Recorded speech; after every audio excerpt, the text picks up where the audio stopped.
Good day, everyone. My name is Connie. Welcome to today's webinar. Before we begin, I would like to review some housekeeping items. Please note that today's webinar audio is streamed through your computer speakers and audio lines are muted. If you need any technical assistance with the web interface or audio, please reach out to us using the Q&A box. Our team is here to help. We recommend using the Chrome web browser for the best webinar experience. Feel free to resize and move the different webinar panels as per your preference. We encourage you to submit your questions at any time during the webinar during the Q&A box. In case we are unable to address your questions during the live session, we will follow up with you via email. And this webinar is being recorded for future reference. After the webinar, you will receive an email containing a link to access the recording and the slides. Okay, and your presenter, Jonathan Landholz Jensen from GeoGraph, Klaus Geergaard Hansen from GeoGraph, Hans Ben from GeoGraph, and Peter Hosborn Muller from Precisely. Now, may I pass the stage to you, Hans? Yes. I hope you can hear me. Kan du høre mig, Jonathan? Yeah. Okay. Her kan I se agendaen for i dag, og jeg vil godt starte med at byde jer rigtig hjertelig velkommen alle sammen. Tak fordi I vil bruge en times tid sammen med os, og vi skal føre jer igennem super nye Webinfo 23 med 3D. Det glæder vi os meget til, og det vil være Peter Horsbøl, der tager sig af det. Jeg har lidt nyt fra GeoGraph, det vil ikke være ret meget, og så vil vi ellers køre på til sidst, efter vi har haft Webinfo med noget nyt WebGIS. Specielt hvordan Webinfo arbejder sammen med vores nye WebGIS, det tror jeg, I vil være meget interesseret i at se. Og så bare stille spørgsmål i chatten, så skal vi gøre alt for at svare på det.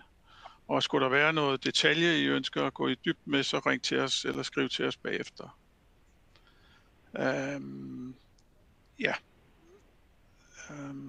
Jeg kan se, der er flere, der ikke kan høre noget. Okay. Ja. Just a minute.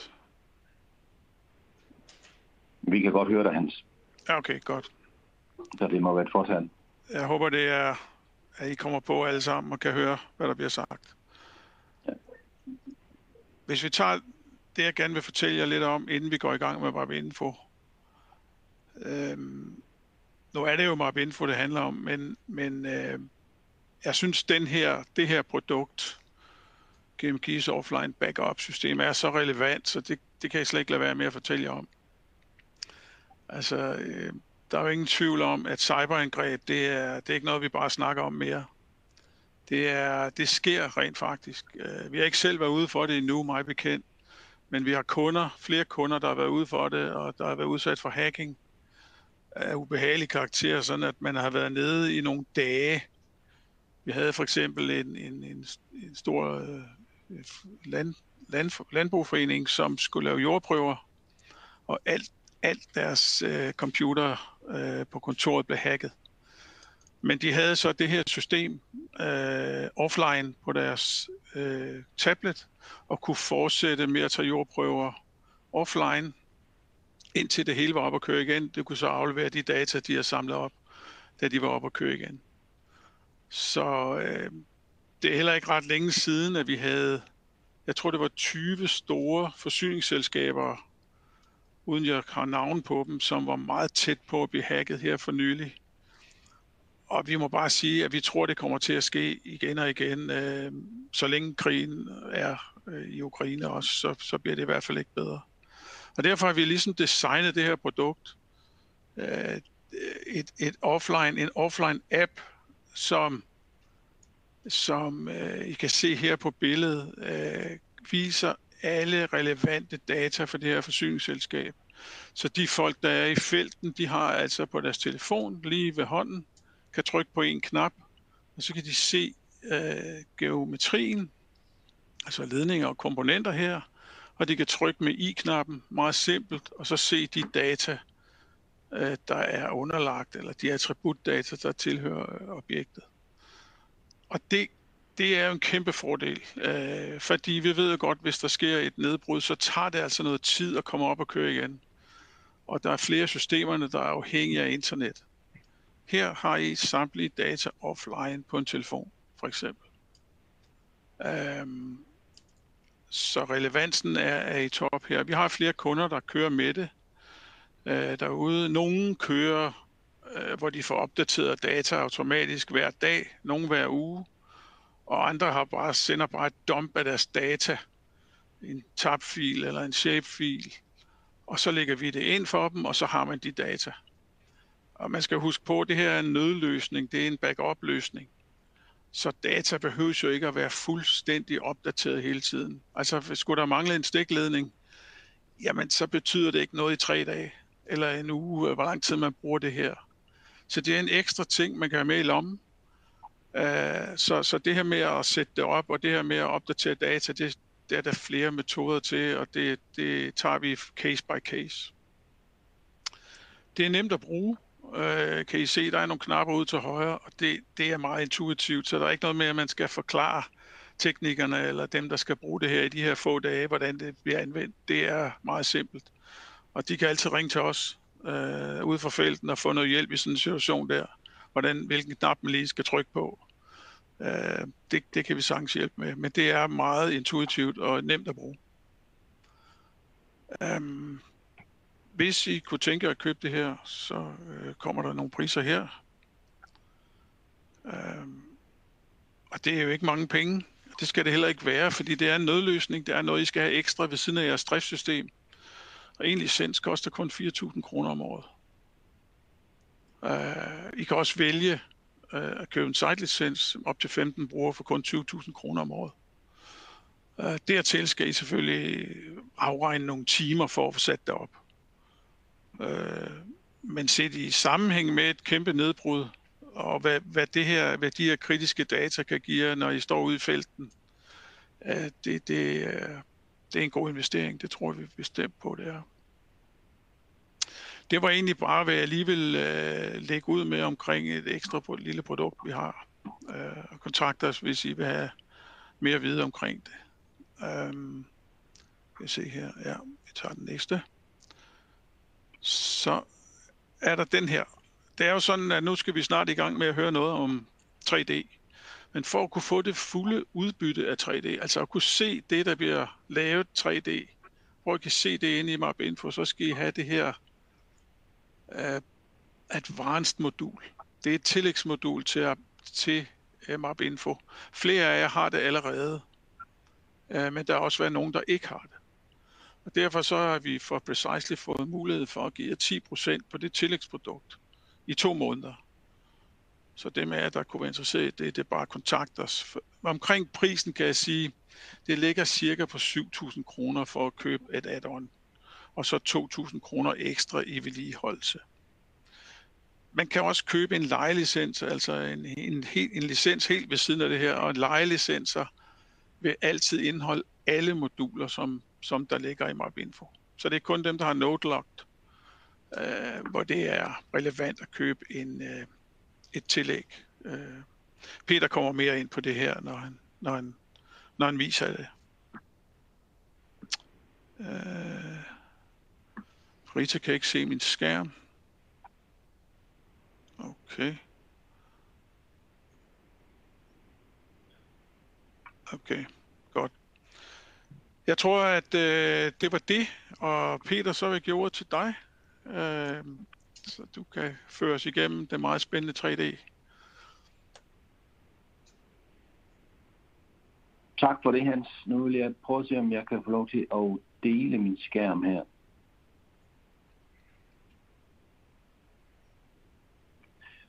Nu er det jo sådan, at jeg har siddet hjemme og arbejdet de sidste mange år, og så lige i dag, hvor vi holder den her webinar, så er jeg faktisk i London på et teammøde.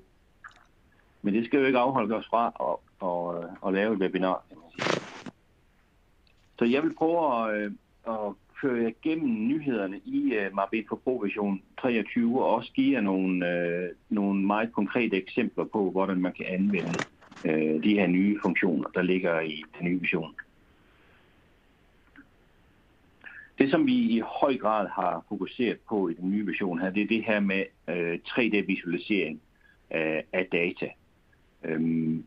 Derudover så har vi også kigget lidt på, hvordan kan vi så rent faktisk arbejde med 3D på vores data også. Og så har vi lavet nogle opdateringer på vores værktøjer i vores marketplace, som man jo for langt de fleste af dem i hvert fald kan hente ganske gratis. Og derudover så er der lidt nogle nye ting også til omkring det her med at kunne tilgå data forskellige steder. Blandt andet også til vores Spectrum Spatial, hvis det skulle være relevant. Men den teknologi, vi bruger der, kan man faktisk også bruge til at tilgå andre former for data. Og det skal jeg nok prøve at give en demo på.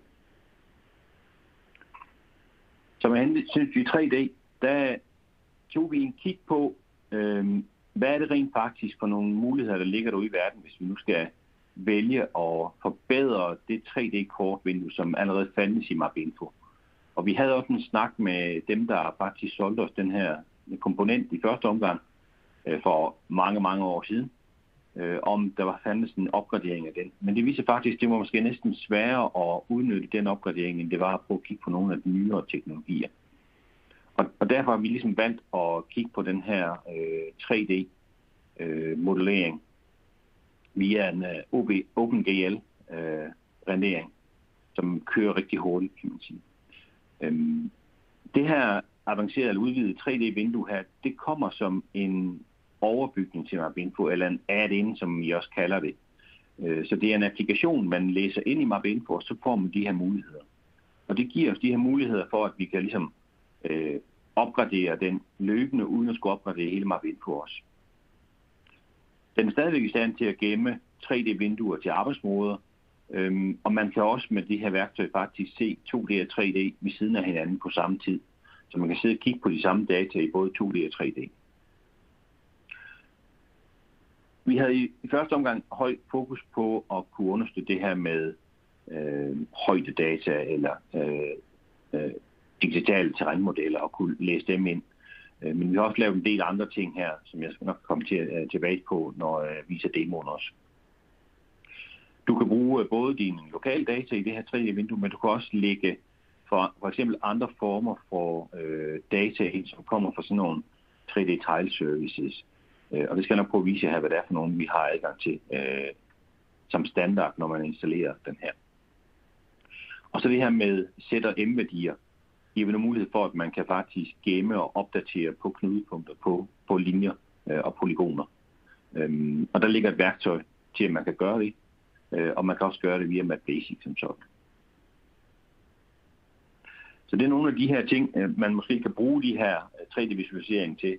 Det er jo mere det at kunne visualisere data på en ny måde, end det at man sidder og arbejder direkte i 3D og arbejder på den måde. Så det er bare det at kunne få et nyt billede af sine data. Og det kunne typisk være noget inden for telesektoren. Måske man skal kigge på sin planlægning af sit netværk. Men det kunne også være det her med håndtering af store vandmængder, for eksempel, som vi jo har set en del gange nu her i Danmark over det sidste års tid. Og så kunne det også være sådan noget med måske at skulle visualisere nye elementer i byen. Hvordan vil de optræde, når man ser dem sammen med eksisterende elementer.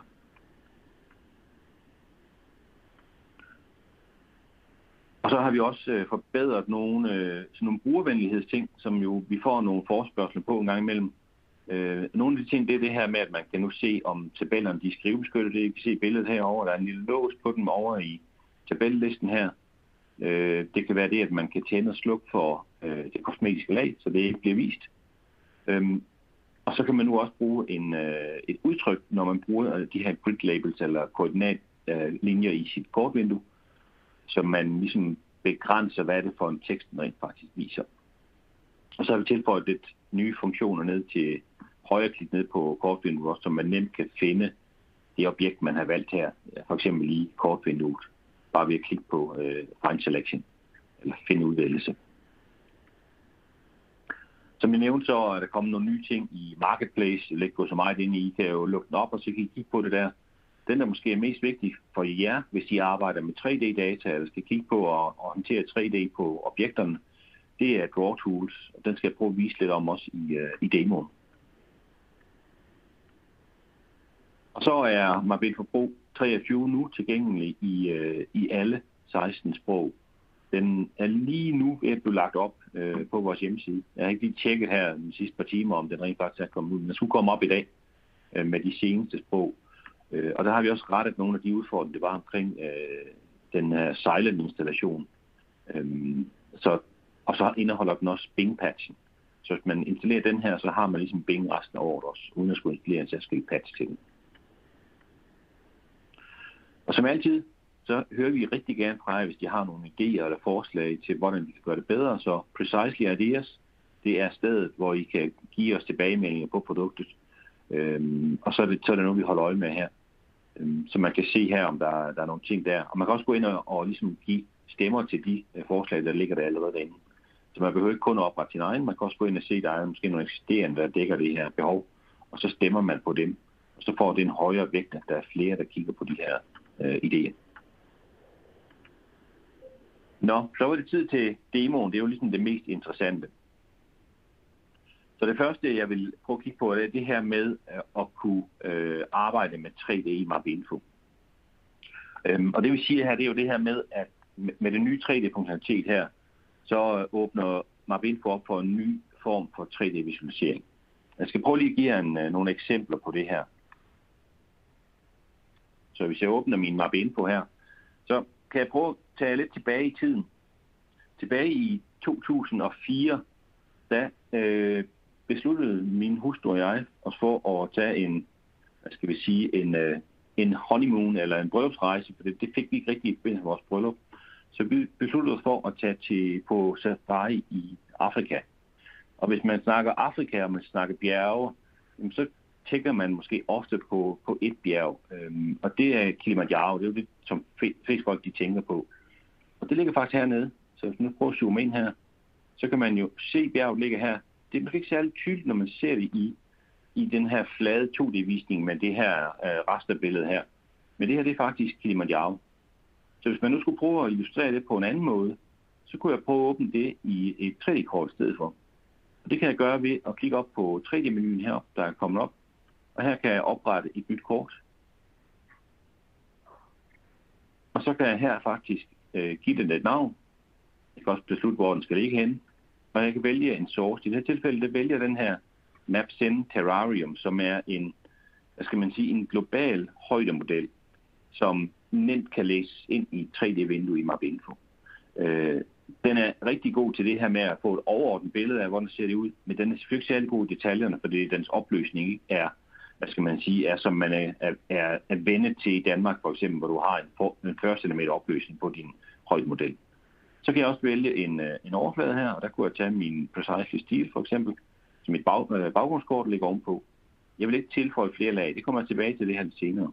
Og nu kan jeg åbne det her kortvindue her, så jeg får altså et 3D-vindue med udgangspunkt i mit eksisterende 2D-vindue, så den ligesom starter i det samme sted.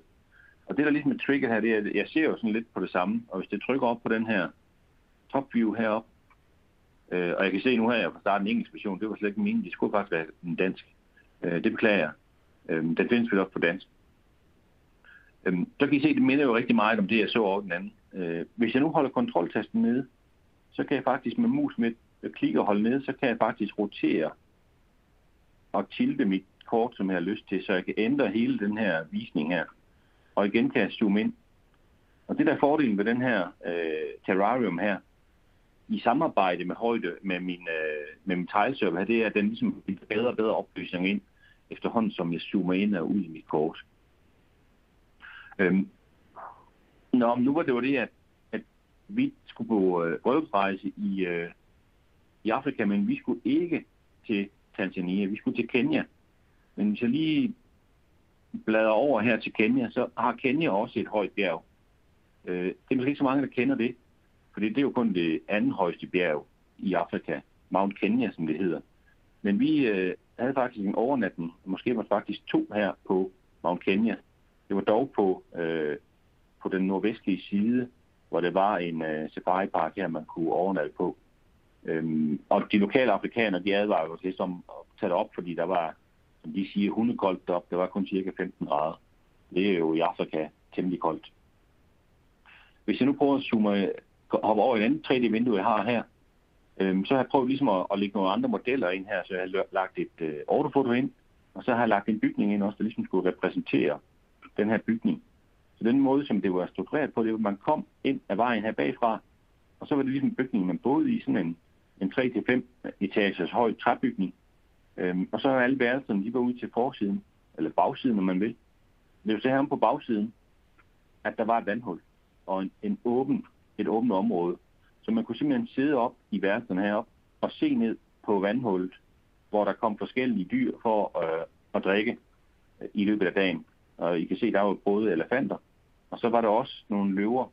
Jeg var bare ikke helt i stand til at finde de her 3D-modeller af nogle løver, der så pæne ud. Så jeg valgte en lille proxy her i form af nogle T-rexer som mine løver. Men I kan se farven er den samme, så jeg er sikker på, at I forstår lidt, hvor jeg vil hen med det her.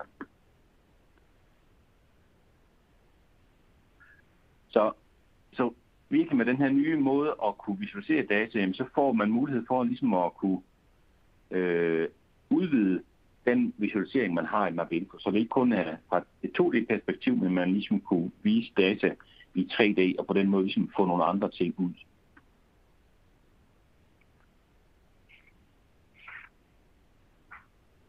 Noget af det, som man faktisk rimelig nemt kan komme til at bruge, når man snakker om det her 3D-visualisering, det er at bruge attributter.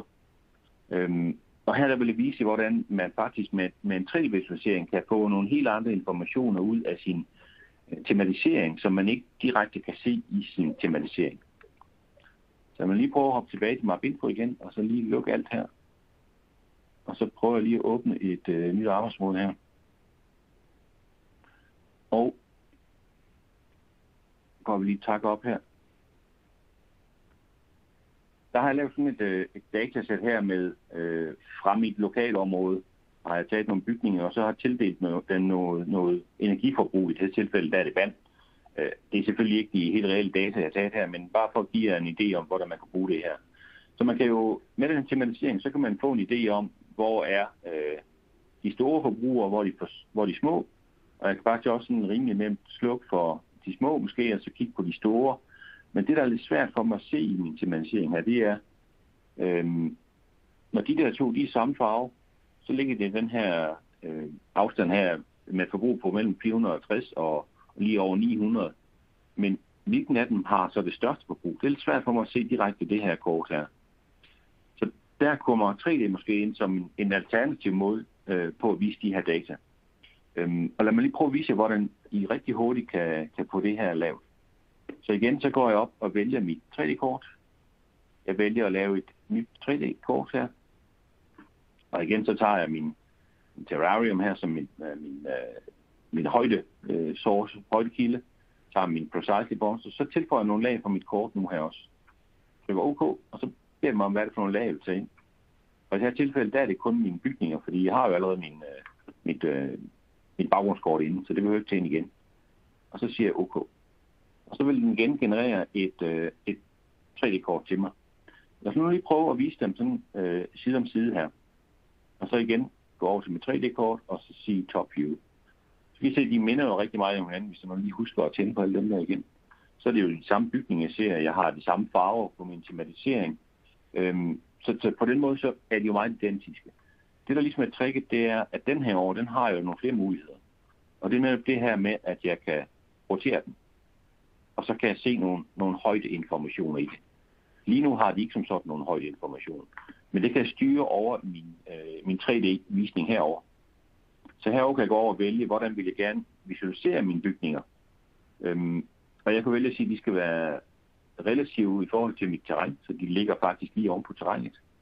Så kan jeg vælge at exclude dem, altså ligesom trække dem op, så de bliver en boks i stedet for bare en flad firkant. Og der kan jeg give dem en højde, så jeg kunne vælge at sige, at de skal være 12 meter høje for eksempel. Jeg sætter lige den her over i automode, og så får den til at køre. Så kan I se, nu får jeg nogle bygninger op, der ligesom er positioneret, eller får en bygning på, at de skal faktisk være absolutte, fordi de har faktisk nogle højde information på. Så nu kan jeg se, at jeg fik nogle bygninger, men det siger mig ikke, de har jo alle sammen samme højde. Det er jo ikke det, jeg er ude på. Så jeg kan også ved at trykke på de her 3 punkter herover. Så kan jeg gå over, og i stedet for at bruge en fast værdi, så kan jeg faktisk vælge en kolonne. I det her tilfælde, der tager jeg mit vandforbrug og lægger ind, som det den får at holde den fra. Og så kan I se, nu lige pludselig, så dukker de op og stikker op fra jorden, eller fra terrænet. Og lige pludselig bliver det jo nemt for mig at se, hvor jeg måske har de her store forbrugere henne, fordi de stikker væsentligt højere op, end dem, der har lidt mindre forbrug. Så på den måde får jeg en rigtig nem sammenhæng mellem min tematisering og så min visualisering af de store forbrugere, jeg har her. Der er lige en ting mere, jeg vil vise her også, fordi I har herovre i jeres 3D-lag-menu, der har I mulighed for at opsætte en interaktion også. Så jeg kan bare lige tænde på den her, at den viser min post i infovinduet også. Så når jeg klikker på et af de her objekter her, så gør den 2 ting. Det ene det er, at den zoomer over mit kortvindue, for det har jeg bedt den om, og så viser den også informationer for det her objekt over i mit infovindue. Så jeg på den måde har mulighed for at interagere med mine geografiske objekter direkte i mit 3D-kort, og kan panorere hen til mine objekter i mit 2D-kort også, bare ved at klikke på dem herovre i mit 3D-vindue. Og som jeg sagde tidligere, I kan jo rotere og zoome ud og ind, som I nu har lyst til i den her. Og det fungerer faktisk rigtig hurtigt. Især med sådan nogle rigtig små datamængder, som I har her, kan man sige. Så er det ikke noget problem at arbejde med overhovedet.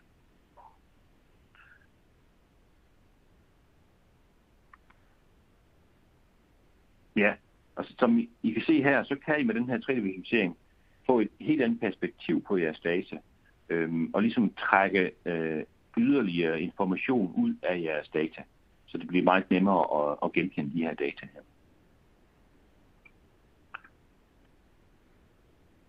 Det næste, jeg vil prøve at vise, det er det her med tabeller med understøttelse af M- og Z-værdier, og hvordan man kan editere de her data her.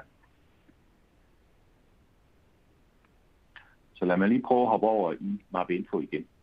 Og så lukker jeg lige det hele igen her og åbner et nyt arbejdsmåde igen. Så jeg har et arbejdsmåde her med nogle forskellige data i. Så jeg har stadigvæk mine bygninger. Og hvis jeg lige prøver at kigge på min Explorer-vindue her, så kan jeg se, at nede i min liste af tabeller, så kan I se, at der er lidt forskellige ikoner på dem her. Så dem, der er sådan lidt nedtonet grå, det er dem, der ikke understøtter ZM-værdier.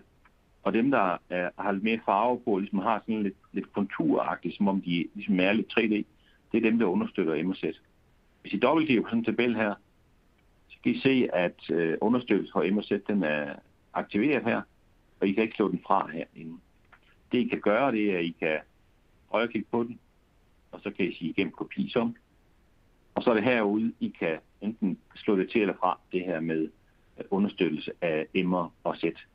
Og I kan også skabe det, når I opretter jeres nye tabeller, så er det også derinde i tabelstrukturen, I slår det til og fra, samtidig med, at I vælger det koordinatsystem, I gerne vil bruge. Men nu har jeg nogle data her med højdeværdier på. Så lad os prøve at kigge på, hvordan det fungerer. Så jeg har for eksempel den her højspændingsledning, der går igennem området her. Den er ikke helt reel. Der går ikke nogen højspændingsområde igennem her, så det er bare en, jeg har skabt.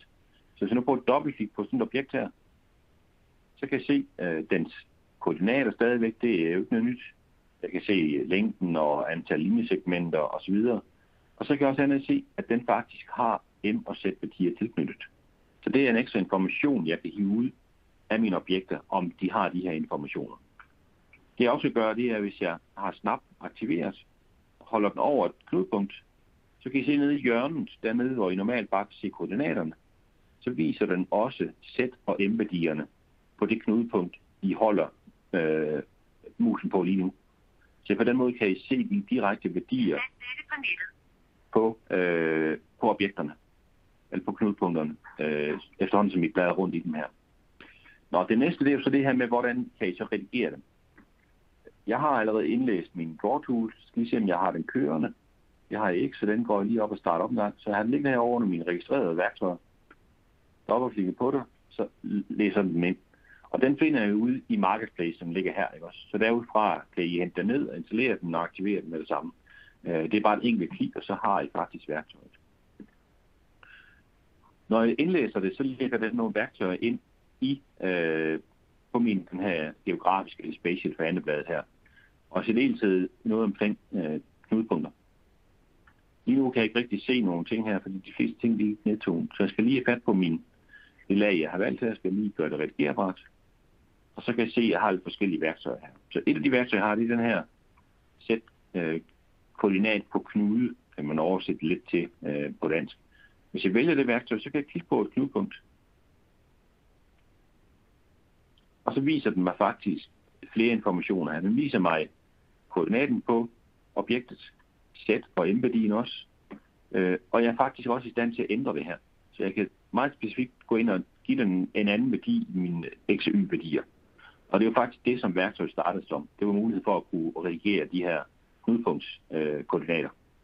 Men da vi ligesom åbner op for det her, så udvider vi det bare med også at kunne sætte m-værdierne her også. Så den faktisk kan gøre det samme. Og jeg kan ligesom rimelig bladre igennem mine knudepunkter her. Der vil jeg bruge frem og tilbage, så kan I se, den bladrer simpelthen helt kort igennem og bladrer igennem de her knudepunkter, der findes på min linje. Tilsvarende kan jeg også slette knuder og så videre. Det vil jeg ikke gå ind i detaljer på. Så på den måde kan jeg rimelig nemt gå ind og redigere mine koordinater en af gangen. Så det er jo en måde at gøre det på. En anden måde, det er måske, hvis I har nogle koordinater på objektet, og de skal alle sammen tildeles over på knudepunkterne, så ligger der et værktøj heroppe, der gør det muligt at opdatere M- og Z-værdier. Der kan I angive en specifik værdi, eller I kan trække det fra en kolonne, hvis I måske har en højdeværdi, eller en elevation, eller noget. Så kan I trække den værdi, og så kan I føre den over på knudepunkterne på objektet. Det, der er lidt besværligt her, kan man sige, det er jo, så får alle knudepunkterne jo den samme værdi. Men det er det vilkårene lige her med den her. En tredje mulighed, det er, at I først opretter knudepunkter på objektet her. Så det kan vi starte med at bare trykke på det punkt heroppe. Udtræk knudepunkter. Så kan I se, at jeg får nye punkter i mit lag her. Og det er faktisk min knudepunktstabel. Og se, den ligger herovre som power cables underscore nodes. Så den hedder det samme som den tabel, jeg har valgt fra, bare underscore nodes. Hvis jeg lige tager min info her og informerer på som knudepunkt, så kan I se, at den har informationerne fra knudepunktet om x og y og z-værdier, m-værdier. Den ved også, hvad det er for et objekt, den kommer fra, hvad det er for et segment, den kommer fra, og hvad knudepunkten er. Det vil sige, at man kan nu begynde at opdatere de her punkter med værdier i stedet for. Og det kunne man jo for eksempel gøre, hvis man havde rasterværktøjet. Så kunne man bruge punktinspektion til at opdatere punkterne her med værdier fra højdemodellen. Så man får rent faktisk, hvad er det lige, at koden er i det her punkt, hvor punktet det ligger. Og så kan man bagefter, når man har opdateret værdierne her i den her tabel, så kan man gå tilbage og bruge i den her dropdown den funktion, der hedder opdatere, sætter m med knudepunkter. Den finder selv min tabel, og den finder så også den tilhørende knudepunkttabel, og så kan jeg vælge, om det skal være fra punktet, eller om jeg bare har en eller to kolonner, jeg gerne vil læse værdierne fra. Så på den måde kan jeg lave den her opdatering specifikt til de enkelte knudepunkter, i stedet for at være den samme værdi på alle knudepunkterne. Det var lidt om, hvordan I kan tildele værdier til jeres knudepunkter. Og det, der er vigtigt her, kan man sige, det er det her med, at man med den her nye funktion her, så er I nu i stand til ligesom at fastholde de her sæt og måske også m-værdier fra andre formater. Det vil sige, hvis I læser andre formater ind, som har de her værdier, så kan I fastholde minimap info, og I kan faktisk også redigere minimap info. Så de her andre formater, det kunne for eksempel være GeoJSON, eller det kunne være shapefiler, som har knudepunktsværdier. Så dem kan I få med over i mapinfos tabformat også nu. En anden fordel ved det her, det er, at I faktisk nu vil være i stand til ligesom at skabe sådan nogle simple 3D-objekter. Så det kommer jeg lidt tilbage til her i den næste. Så på den næste her, der skal vi ligesom på at kigge på, hvordan er det rent faktisk at arbejde med de her data her. Og mange af jer I arbejder måske med data allerede, som kunne have de her sætværdier. Og det kunne være bygninger, eller træer, eller tilsvarende. Og dem har jeg indtil videre kun kunne se det her, hvad skal man sige, flade 2D-vindue. Og det har i høj grad også en værdi. Men det jeg vil prøve at vise nu, det er, hvordan I rent faktisk kan få gavn af de her objekter, der har en sætværdi også. Prøv at hoppe tilbage og holde mig info igen her. Så i det her tilfælde, der vil jeg prøve bare at arbejde videre med det her kort, men ligesom prøve at generere et 3D-kort ud fra det. Så jeg prøver at gå op under min 3D her, og så siger jeg nyt 3D-kort igen. Og så vil jeg gøre lidt forskellige ting her. Først så vil jeg vælge som source. Vi prøver at kigge på den her, for det her der kan I faktisk oprette jeres egne elevationskilder også. Og jeg har lavet en her, som bare dækker det her lille område, jeg kigger på her. Og tilsvarende kan I se, at I har den her map send også. Så her der tilføjer I simpelthen jeres egne, hvis I har jeres egne højdedata, så kan I lave de her kilder ud fra det. Jeg vælger min Mølby højdemodel den her gang. Og som overflade, der vælger jeg så det her luftfoto, jeg har. Så den vil ligesom drapere hen over min højdemodel. Og så vil jeg gerne tilføje lidt ekstra lag også. Så jeg trykker lige på OK her. Ja, overstyr bare. Og kan se, at den skal lige opdatere min elevationskilde her. Så den opdaterer lige, tegler hele den her.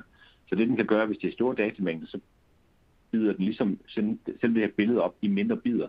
Så det er hurtigt at arbejde med. I stedet for at man har et stort billede, man skal hente ind, så har den masser af små billeder, den henter ind. Lidt ligesom når man bruger en tegltjeneste i sit normale 2D-kortvindue.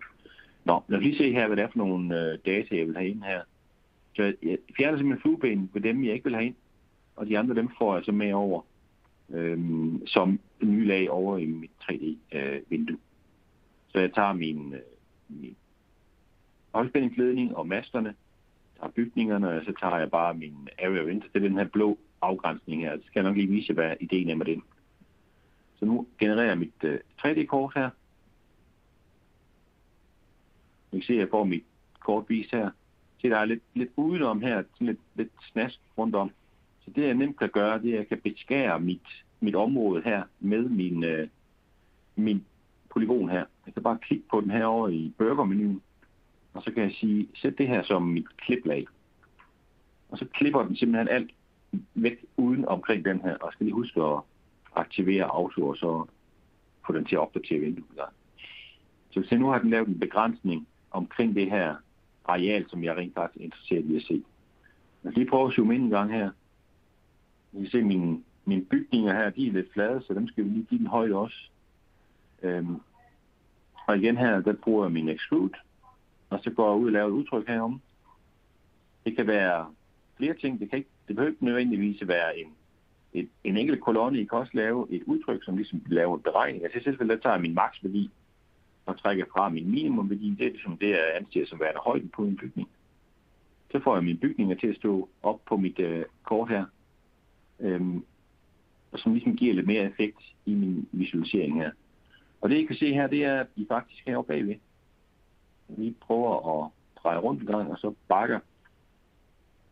Så I kan se herovre, der står min højdeledning faktisk, eller min højspændingsledning hedder den sådan en. Står på sine master. Og det er altså objekter, jeg har tegnet inde i Mapinfo. For at få dem til at stå på den måde, så har jeg bare givet dem nogle forskellige højder opad. Så får jeg noget, der minder lidt om en højspændingsmast. Med ledningen henover. I vil godt se, at jeg har ikke været specielt detaljeret med min højspændingsledning, fordi den har bare et enkelt knæk midt på. Og det kunne man måske godt have lavet mere som en blød kurve, men det har jeg ikke gjort i det her tilfælde her. Nå, lad os prøve at tage et andet eksempel, man kan gøre her, når man nu sidder med de her data her. Så nu går jeg tilbage til mit 2D-vindue her. Så kan jeg faktisk gøre det, at jeg lige panorerer herud. Og så kunne man forestille sig, at man måske ville etablere en ny bygning herude i det her område her. Det kunne være, at man vil lave en silo eller noget. Så hvis jeg nu går over i min her, og så gør jeg mit kosmetiske lag redigerbart, og så går jeg op og siger, at jeg vil gerne tegne en polygon, eller en cirkel, den her, og så kan jeg jo dobbeltklikke på den og give den en speciel størrelse. Det kan være, at den kun skal være 20 meter i radius. Jeg kan også lige give den en stil, så den er måske sådan lidt metalagtig, grå. Og så kan jeg måske vælge at flytte den en lille smule mere længere ind på marken her. Og så konverterer den lige til en polygon, bare lige for at være sikker på, at den rent faktisk det her en region.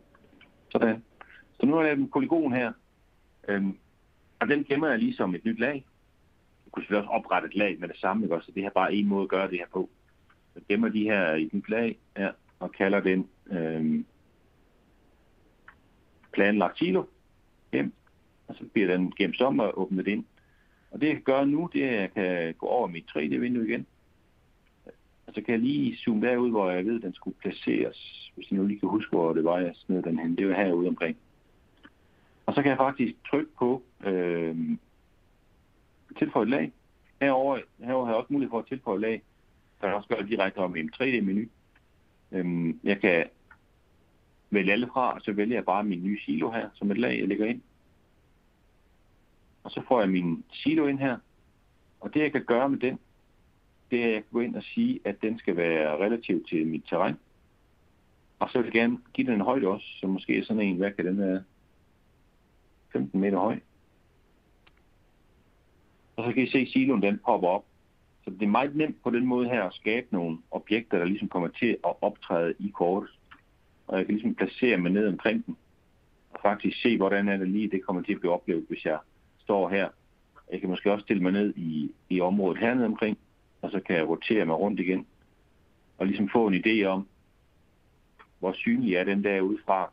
Når den står deroppe på bakkehøjen, kan jeg rent faktisk se den hernede fra også. Og det er sådan, den stikker lidt op derude i baggrunden, så hvis jeg står hele på vejen, så vil den næppe kunne se, at den stod deroppe. Men man får lige mulighed for ligesom at kunne lave nogle visualiseringer på den måde her. Så med den her kombination af 3D-visualisering, og så det, at man har nogle objekter, hvor du har sæt-objekter på, sæt-værdier på, så kan man ligesom begynde at visualisere data på en ny måde, i en mere realistisk måde, måske også selv, hvis det selvfølgelig ikke er 100% realistisk. Nå, jeg vil lige vise jer en sidste ting her, i min sidste demo her. Luk alt. Ja, gennem i den der silo. Så åbner jeg lige et ny tabel her.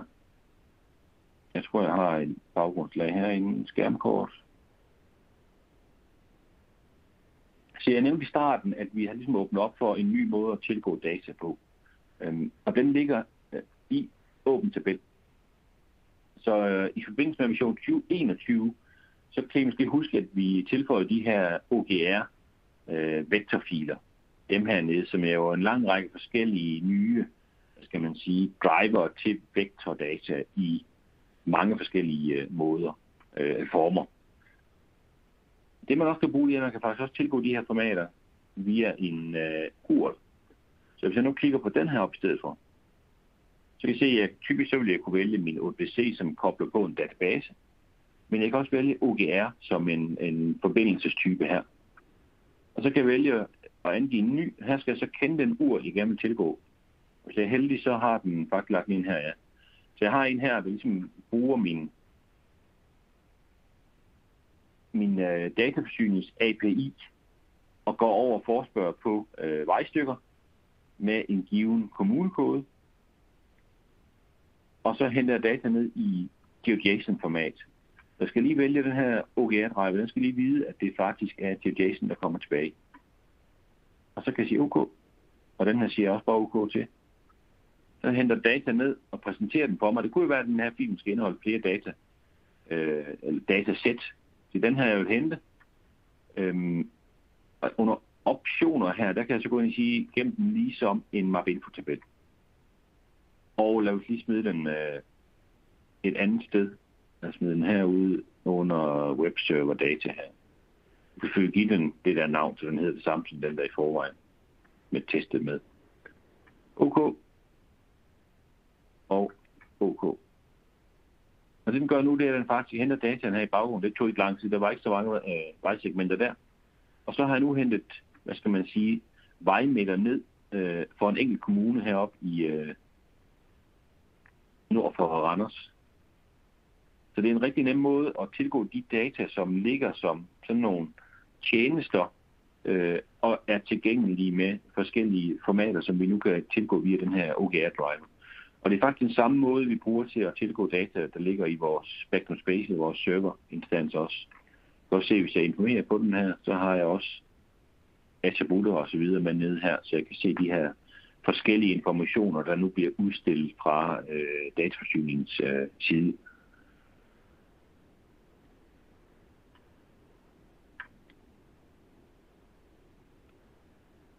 Nå, det hopper der lige over. Så var det her med adgang til datatjenester på webbet. Ja, det er hoppet over det her med, at den faktisk også kunne vise eller indlejre 3D-objekter. Det så I starten, hvor ligesom de her elefanter og løver, som det jo var. Det var 3D-modeller, som jeg bare lagt ind, og der har man simpelthen bare et punktdatasæt, man stiller de her objekter ovenpå. Jeg tror, vi hopper over det for hensyn til tiden i dag. Og det var faktisk, hvad jeg havde at sige, så nu vil jeg give det tilbage til Geograf igen. Jeg tror, Jonathan vil sige lidt nu. Jeg vil lige stoppe min skærmdeling her.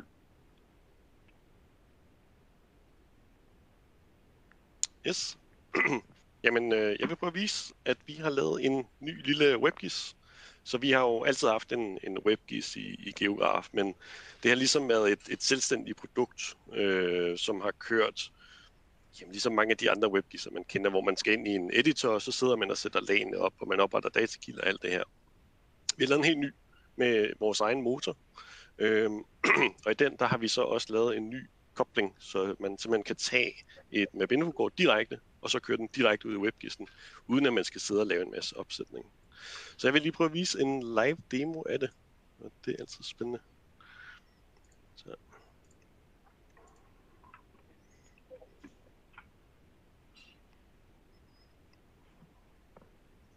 Yes. Her har jeg i browseren et lille kort, jeg har lavet. Det er over Allerød, hvor vi ligger. Og det her kort, det har jeg siddet og sat op over i Mapinfo. Så hvis jeg åbner min Mapinfo op hernede, så kan vi se, at det ligner fuldstændig det, som jeg lige har siddet med over i browseren. Og det, der er det interessante her, det er, at vi kan gå ind, og så kan vi sige, at jeg vil egentlig gerne lave nogle ændringer. Så jeg går ind og for eksempel tegner nogle linjer. Vi går ind og siger, at vi lægger en elledning ind ud fra vejen af, og den lægger vi ind i Geograf. Vi går også ind og lægger en ind fra vejen, og så lægger vi den ind til naboen. Så laver vi et stort kryds herom, så vi lige kan se, at der i hvert fald sker et eller andet. Vi kan også gå ind og oprette nogle polygoner. Vi laver lige en flade herom. Og så siger vi vil egentlig også gerne lige have noget ekstra data ind. Så jeg har hentet et fotkort ned, og jeg siger, jeg vil egentlig gerne have nogle vådområder med ind i mit kort. Til tilføj. Og hvis jeg lige lægger dem op. Og så giver jeg dem lige en farve, så vi nu kan se dem.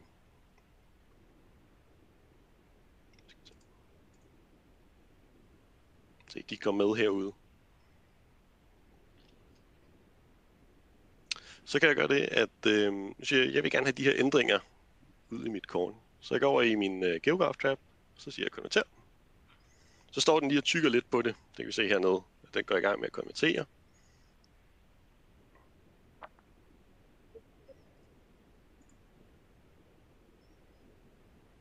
Så når den er færdig med selve konverteringen af tabfilerne, så går den så ind og begynder at uploade dem op til vores server.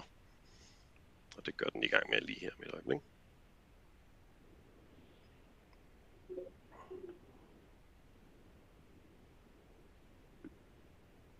Det kommer der.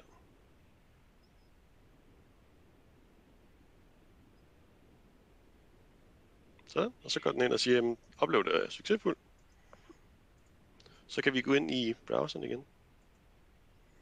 Og så kan vi prøve at trykke 5. Nu kan jeg se, at jeg kunne også bare panorere. Og så har vi fået de nye data med. Så vi har fået de her flader med, vi har siddet og tegnet. Vi har fået de fine ledninger. Og hvis vi zoomer ud, så ligger der også nogle vådområder, dem vi lige har lagt ind. Der er også, nu fik jeg ikke sat nogle attributter på, men ellers så vil man også kunne gå ind her med infoknappen og trykke på den, og så vil vi få alle de attributter frem, som der nu er lagt ind på objekterne. Det er sådan, at det her kort er stadigvæk en ret tidligt stadie, men vi er nået til et punkt, hvor vi er begyndt at have det ud til test hos nogle enkelte kunder. Og en af dem, det er Kirkeministeriet, som har fået det som testkorn. Og det vi viser her, det er mængden af data, som den kan tænde. Så hvis vi går ind her, så siger vi vil gerne have samtlige kirker og sogn, vi vil gerne have på.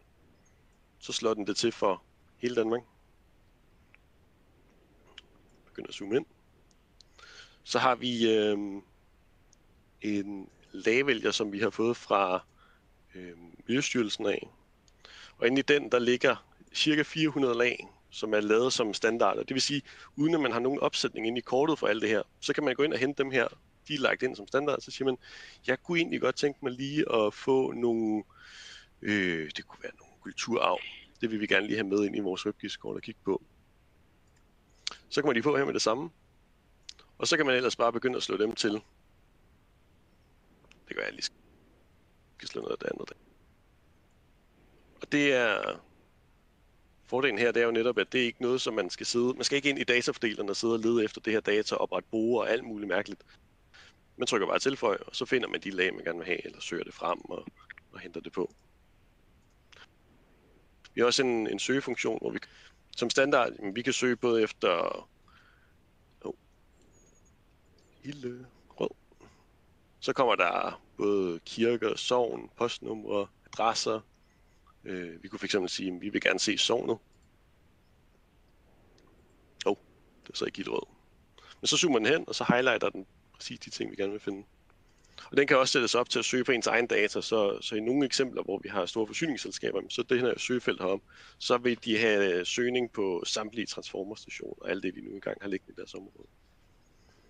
Så, men det nye her i hvert fald, det er det her med, at vi kan gå ind og konvertere direkte fra Mavinfo af. Så hvis I har nogle arbejdsområder, I sidder og arbejder, I har fået en opgave, I skal have lavet et kort til næste uge, i stedet for så at oprette det ind i Mavinfo, og hvordan skal I nu dele det ud til dem, der har spurgt om det her kort, så kan I nu gå ind og bare sige konverter, og så får I et fint lille WebGIS-link, som I kan sende afsted til folk, så de kan sidde og kigge på det selv. Så, yes. Det var egentlig det, jeg lige vil vise. Jeg ved ikke,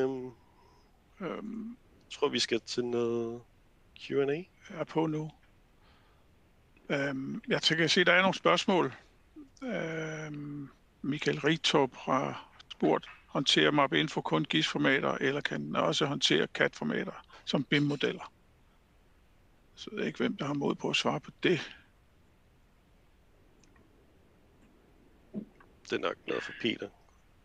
Ja, du kan godt indlæse forskellige andre CAD-formater, men så snart du siger BIM-modeller, så bliver jeg sådan lidt mere i tvivl om, hvad du forventer at få ud af det. Vi kan godt læse DXF-filer og AutoCAD-filer og DGN-filer og den slags. Så det kan helt klart lade sig gøre. Men jeg tænker, at det er noget med en BIM-model også, så har det måske nogle koblinger til nogle data, der flyder ind i den BIM-model også. Så det ikke bare er et statisk datasæt, du sidder med. Det kan godt være, at vi skulle prøve at tage den offline og prøve lige at tage en snak med dig, Michael, om hvad det er, du rent faktisk forventer der. Jeg kan se, der var også et spørgsmål omkring de her data her, om den kun kan visualisere data over jorden. Men det kan den ikke. Den kan også sagtens bruges til at visualisere data under jorden. Vi har en forhandler i Australien, som er begyndt at bruge den her nye 3D-motor, den nye 3D-visualisering, til at visualisere deres mineralefterforskningsdata, altså jordprøver og boringer ned i jorden. Og der bruger de simpelthen det til at visualisere data med, og det er i høj grad under jorden, de arbejder. Så det er simpelthen, hvad det er for nogle jordtyper, de borer ned igennem jorden, når de borer de her styrede og kontrollerede boringer. Det er ikke bare lodrette boringer, vi taler om. Så det kan man sagtens bruge det til os. Der er ikke noget forhindring i at gå under jorden i stedet for.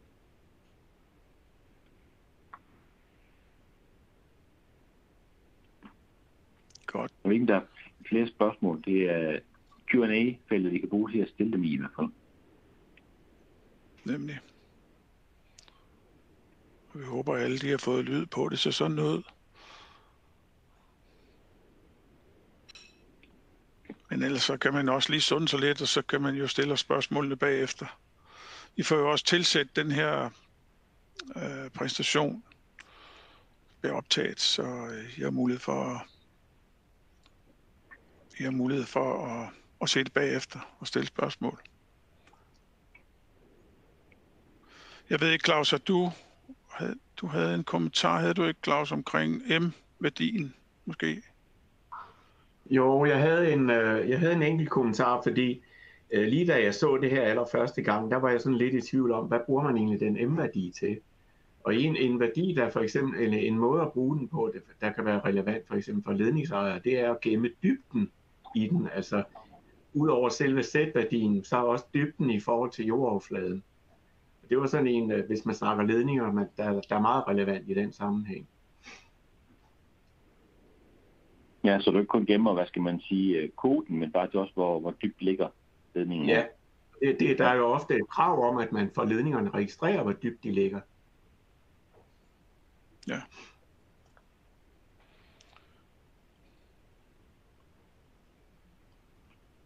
Der kom en mere ind her.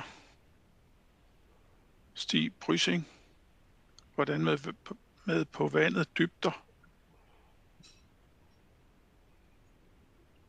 Jeg ved ikke helt, hvad det går om det er visualisering af det, men det må være lidt det samme, ikke? Også at du, hvad skal man sige, visualiserer den dybde, du måler, eller du skaber, hvad skal man sige, bundforholdene som en højdemodel nærmest, og så læser du den ind. Og så kunne du jo måske vælge at så lægge, hvad skal man sige, en plan flade som værende havoverfladen. Så du måske på den måde kan se, hvordan er terrænet under vand, og hvor dybt er det, kan man sige på den måde, så du ligesom har en transparent overflade som værende din vandoverflade. Det kunne måske være en måde at anvende det på også. Ja. Det har jeg faktisk ikke tænkt på, men det tænker jeg sagtens, man kunne gøre.